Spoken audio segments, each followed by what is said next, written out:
Thank you so much, and thank you everybody for coming out here today. I'm very pleased to be here on behalf of Alberta's NDP caucus, and I know several of my colleagues are with me here today, and also want to share this remembrance of this day with all of you.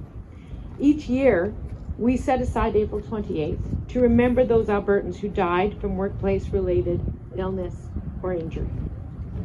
On National Day of Mourning, we remember those we lost, and of course, we reach out and try to give some comfort to those they left behind. Last year, as we heard, there were 178 fatalities in Alberta. And there are thousands and thousands more who suffered work-related illness or injury, some of whom were acknowledged by the WCB, many others who were not. But these are far more than numbers. These Albertans, they got up every day and worked hard to support themselves, their families, and their communities.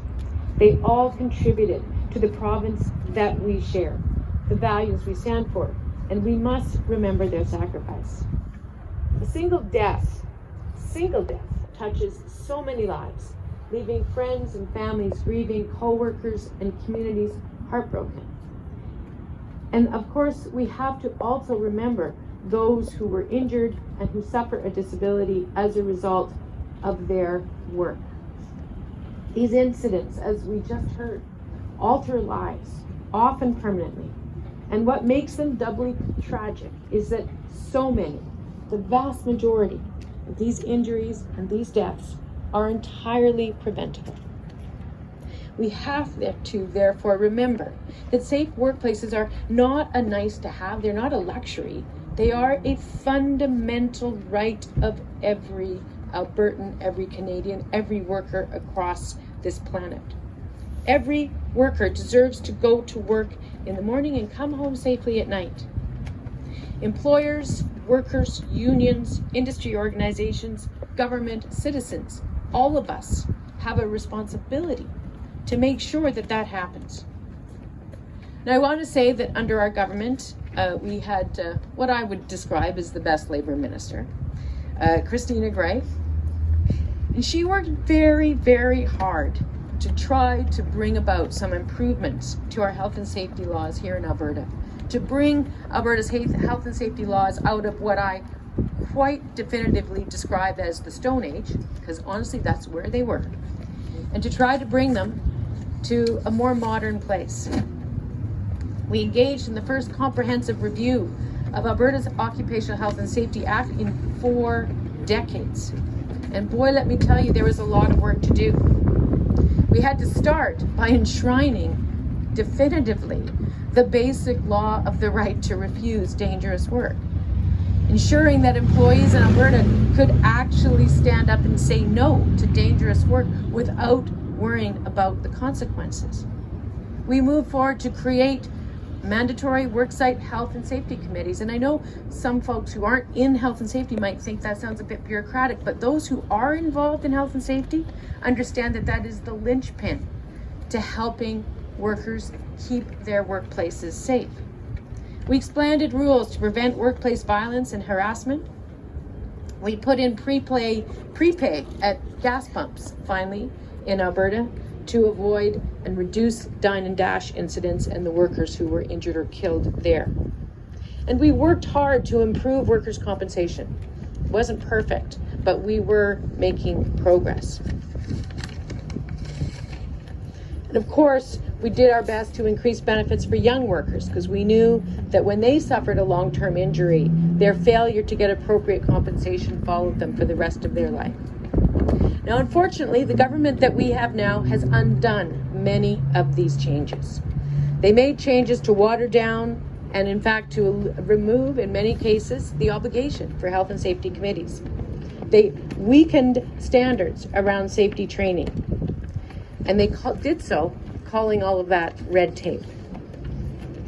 And let us remember, safety standards are not and never should be ever characterized as red tape, and anyone who does that needs to be called out. Thank you. And finally, what they did was they significantly undermined that fundamental issue, that fundamental right, the right to refuse unsafe work, which is something that we must get back into place along with so many other things. And while that there's been work that governments have done over many years, we also know that the labor movement has been pushing very, very hard from day one to protect working people, unionized working people and non-unionized working people. Fighting for proper personal protective equipment, fighting for more sick days, fighting for better workplace safety. And I'd like to take just a moment to reflect a bit on what we asked of frontline workers during this pandemic. And let me just say, Rachel, thank you so much for your open and articulate description of what you went through. And I do want you to know that we've heard stories like that from many, many healthcare workers, and you're not alone.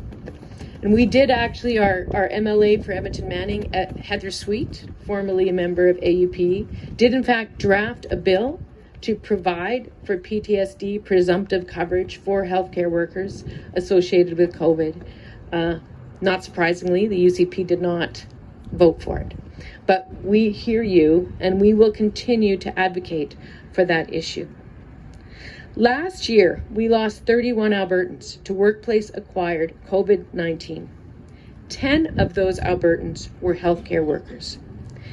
They put their lives at risk to help Albertans fight this deadly virus. And those 10 healthcare workers, it represents about 2.5 times the number of healthcare workers who died from COVID on the job relative to those who suffered the same fate in the rest of the country.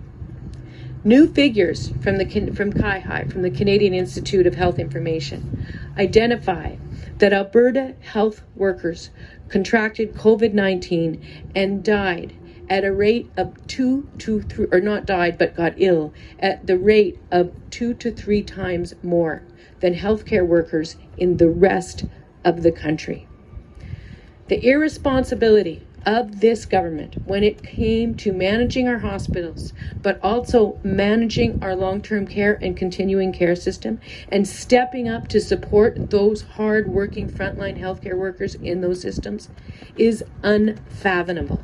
It is unforgivable. And now we see the disproportionate, unacceptable number of healthcare workers who became ill as a result of that callous disregard for the fundamental right for working people to be kept safe when they go to work. They deserve better, and we must all do better. It's our duty to do better. When it comes to the basic human right to be safe at work, we must always be vigilant.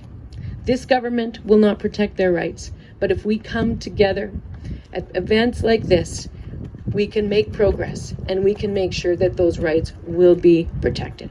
So thank you to everybody for coming here today, and thank you to the EDLC for organizing this extremely important Day of Mourning event. We must never forget those workers who need all of us to stand up to keep them safe. Thank you very much.